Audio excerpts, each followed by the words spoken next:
this, these, that and those.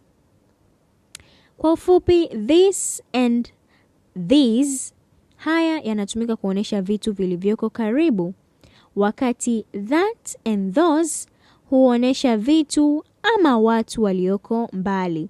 Tukianza na this. This ni ya kitu kimoja. Tunaona kitu kimoja au mtu mmoja, basi tutatumia this. Kwa mfano, huyu ni mtu. This is a person. Huu ni mti. This is a tree. Hiki ni kiti. This is a chair. This is a chair. Ama unataka kusema mpira. Huu ni mpira mmoja uko karibu yako.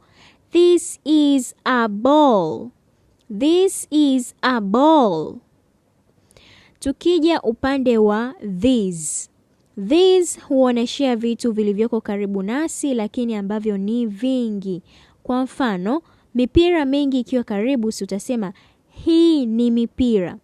Basi katika lugha ya Kiingereza utasema these are balls. These are balls. Lakini kama ni watu, hawa watu ni wengi, utasema these are many people. These are many people. These are people. Hawa ni watu wengi. Tukija sasa upande wa vitu vilivyoko mbali, tuna that and those. Tukianza na that. That hutumika kuonesha mtu ama kitu kimoja kilichoko mbali na wewe unayetamka.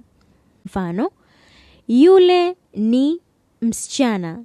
That is a girl. That is a girl. Manake yule ni msichana mmoja. Ama utasema ule ni mpira mmoja. Ule. So you say that is a ball. Sawa? Tukija upande wa wingi, tunatumia those. Ni vingi na viko mbali. Those. Kwa mfano, those are my shoes. Vile ni viatu vyangu. Manake uko mbali unavioneshea. Vile ni viatu vyangu. Ama unataka kusema ile ni mipira. Those are balls.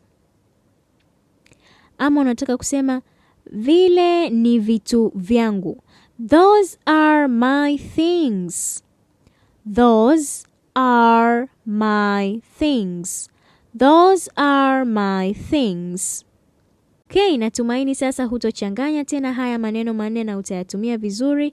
Hivyo naomba tuanze kwa kuandika sentensi yoyote katika comment section. Until next time, bye.